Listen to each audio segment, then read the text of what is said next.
ప్రారంభించారు. 5 సంవత్సరాల తర్వాత రాజశేఖర రెడ్డి గారు మరణించడం, ఆ తర్వాత పనులలో కొంత జాప్యం రావడం, పనులు చేసే క్రమంలో ఇక్కడ కొన్ని ఇబ్బందులు రావడం, చివరికి తెలంగాణ రాష్ట్రం వచ్చేటప్పటికి దాదాపుగా 30 కిలోమీటర్ల టన్నెల్ పూర్తి కావడం జరిగింది. ఇంకా మిగిలిన 10-11 కిలోమీటర్ల టన్నెల్ని ఒక 2-3 కిలోమీటర్లు తెలంగాణ రాష్ట్ర ప్రభుత్వం చేసి గాలికి వదిలేసింది. వాస్తవంగా ఉమ్మడి 10 సంవత్సరాలలో 2004-05లో మొదలుపెట్టిన ప్రాజెక్టు 2014 వరకు దాదాపుగా 25-30 కిలోమీటర్ల మధ్యలో టన్నెల్ను పూర్తి చేస్తే, తెలంగాణ రాష్ట్రం వచ్చిన తర్వాత చంద్రశేఖరరావు గారు 10 సంవత్సరాలు ముఖ్యమంత్రిగా ఉండి కనీసం 10 కిలోమీటర్ల టన్నెల్ను కూడా పూర్తి చేయలేకపోయిండు. ఆనాడు నిజంగానే చంద్రశేఖరరావు గారు బీఆర్ఎస్ ప్రభుత్వం చిత్తశుద్ధితో పనిచేసి సంవత్సరానికి 1 కిలోమీటర్ కూడా ఈ టన్నెల్ పూర్తి చేసి ఉంటే ఎప్పుడో ఈ ప్రాజెక్టే పూర్తి అయిపోయి నల్గొండ జిల్లాకు ఫ్లోరైడే కాకుండా సాగునీరు, తాగునీరు అన్ని సమస్యలు పరిష్కారం అయి ఉండేవి. కానీ రాజకీయ దురుద్దేశంతో ఈ ప్రాజెక్టు పూర్తి చేస్తే కాంగ్రెస్ పార్టీకి పేరు వస్తుంది, నాకు పేరు రాకపోను కమిషన్లు కూడా రావడం లేదు అని చెప్పి హరీష్ రావు గారు, చంద్రశేఖరరావు గారు ఈ ప్రాజెక్టును పూర్తిగా పక్కన పడేసింది.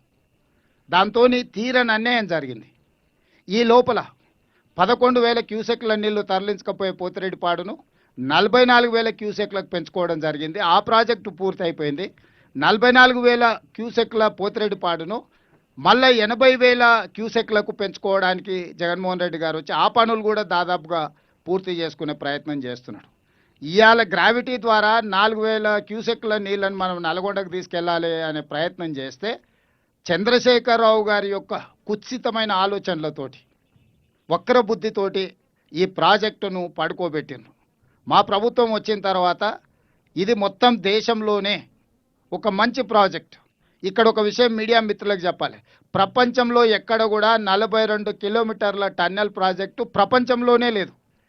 ఈ ప్రాజెక్టు పూర్తి చేస్తే ప్రపంచంలోనే అతి పొడవైన టన్నెల్ అనేది మనకే కీర్తి దక్కడమే కాకుండా అనా పైసా ఖర్చు లేకుండా నీళ్లు అవలీలగా నల్గొండ జిల్లాకు 30 టీఎంసీలు 3 లక్షల ఎకరాలకు నీళ్లు తీసుకుపోవడానికి ₹1 ఖర్చు లేకుండా గ్రావిటీతోటి ఈరోజు అదే భూమికి నీళ్ళు ఇవ్వాలంటే ఏఎంఆర్పి లిఫ్టులతో వాడితే సంవత్సరానికి 500 కోట్ల రూపాయలు ఈరోజు విద్యుత్ ఖర్చులు అవుతున్నాయి. ఈ 10 ఏళ్లలో 5,000 కోట్ల రూపాయలు విద్యుత్ ఖర్చు పెట్టిన కానీ 2,000 కోట్ల రూపాయలు ఖర్చు పెడితే ప్రాజెక్టు పూర్తయి ఉండేది. ఈరోజు కూడా పెరిగిన అంచనాలు 20 ఏళ్ల తర్వాత లెక్కేస్తే కూడా 4,600 కోట్ల రూపాయలతోని ప్రాజెక్టు పూర్తవుతుంది. అంటే 20 ఏళ్లలో ఈ ప్రాజెక్టు యొక్క అంచనాలు పెరిగింది 2,600 కోట్ల రూపాయలు మాత్రమే.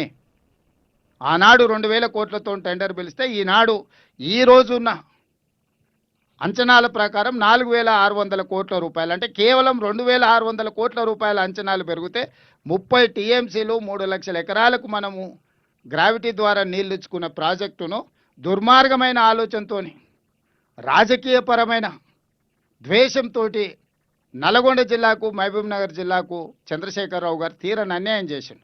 ఇవాళ ఈ ప్రాజెక్టులు పూర్తి చేసుకోకపోవడం వల్ల కృష్ణానది మీద ప్రారంభించిన ఏ ఒక్క ప్రాజెక్టు ఉమ్మడి రాష్ట్రంలో అన్యాయం జరిగింది సమైక్య పాలనలో అని చెప్పిన చంద్రశేఖరరావు గారు కృష్ణానది మీద ఆనాడు మొదలుపెట్టినాయి కానీ, ఆయన మొదలుపెట్టినాయి కానీ, భీమా కానీ, నెట్టంపాడు కానీ, కోయిల్ సాగర్ కానీ, పాలమూరు రంగారెడ్డి కానీ, లేకపోతే కల్వకుర్తి కానీ, ఎస్ఎల్బీసీ కానీ ఏ ఒక్క ప్రాజెక్టు కూడా 10 సంవత్సరాలు ముఖ్యమంత్రిగా ఉండి ఒక్కటి పూర్తి చేయలే. ఇక తెలంగాణ కోసం కొట్లాడి తెలంగాణను సాధించుకున్న ఉద్దేశాన్ని కూడా దెబ్బతీసిండు చంద్రశేఖరరావు గారు. వారు 10 సంవత్సరాల ఖర్చు పెట్టినంత సాగునీటి ప్రాజెక్టు కాంట్రాక్టర్లకు చెల్లించిందంటే 1,86,000 కోట్ల రూపాయలు చంద్రశేఖరరావు గారు 10 ఏళ్లలో కేవలం సాగునీటి ప్రాజెక్టుల కాంట్రాక్టర్లకు చెల్లించిండు. ఆ 1,86,000 కోట్ల రూపాయలలో 1,03,000 కోట్లు కాళేశ్వరం కాంట్రాక్టర్లకే చెల్లించిండు. ఇట్లా తెలంగాణలో 2 లక్షల కోట్లు కేవలం, నేను ఆర్ఎండ్బి పంచాయతీరాజ్ ఇతర టెండర్ల గురించి చెప్తాను, కేవలం సాగునీటి ప్రాజెక్టుల టెండర్ల గురించి వారి కాంట్రాక్టర్లకు ఇచ్చిన బిల్లుల గురించి నేను చెప్తున్నా. ఇంత ఖర్చు పెట్టినా తెలంగాణ వచ్చిన తర్వాత ఏ ఒక్క ప్రాజెక్టు కూడా 100% మనం పూర్తి చేసుకోలేకపోయినాము.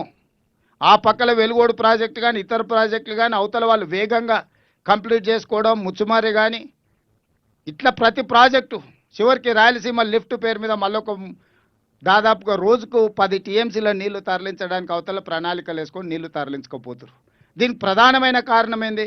కృష్ణానదిలో మన వాటా మనం వాడుకోకపోవడం వల్ల 811 టీఎంసీలు నికర జలాలలో చంద్రశేఖరరావు గారు స్వయంగా హరీష్ రావు గారు పోయి 512 టీఎంసీలు ఆంధ్రప్రదేశ్ తీసుకెళ్ళండి, కేవలం 299 టీఎంసీలు మాకు చాలని సంతకాలు పెట్టి వచ్చారు 10 సంవత్సరాలు.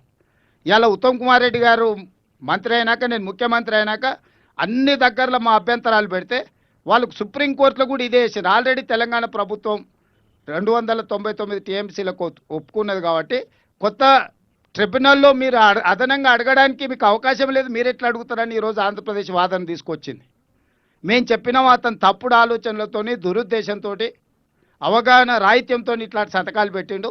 వాటిని ఒప్పుకునే సమస్యనే లేదు. మాకు సహజ న్యాయ సూత్రాల ప్రకారం కృష్ణానదిలో మాకు రావాల్సిన వాటా రావాల్సిందే అని చెప్పి ఈరోజు సుప్రీంకోర్టుతో సహా ట్రిబ్యునల్ ముందు మనం వాదనలు వినిపిస్తున్నాం. వాదనలు ఒక కొలిక్కి వస్తున్నాయి. ఇదొక పక్కన ఉంటే మనకు నిజంగా అన్యాయం జరగడానికి 10 సంవత్సరాలు ఈ ప్రాజెక్టులను పూర్తి చేయలేకపోవడము, ఈరోజు అన్ని ప్రాజెక్టుల మీద ఆంధ్రప్రదేశ్ అభ్యంతరాలు పెడుతుంది. ఎందుకు పెడుతుంది? అసంపూర్తిగా ఉన్నాయి కాబట్టి అభ్యంతరాలు పెట్టారు, పనులు చేయొద్దని.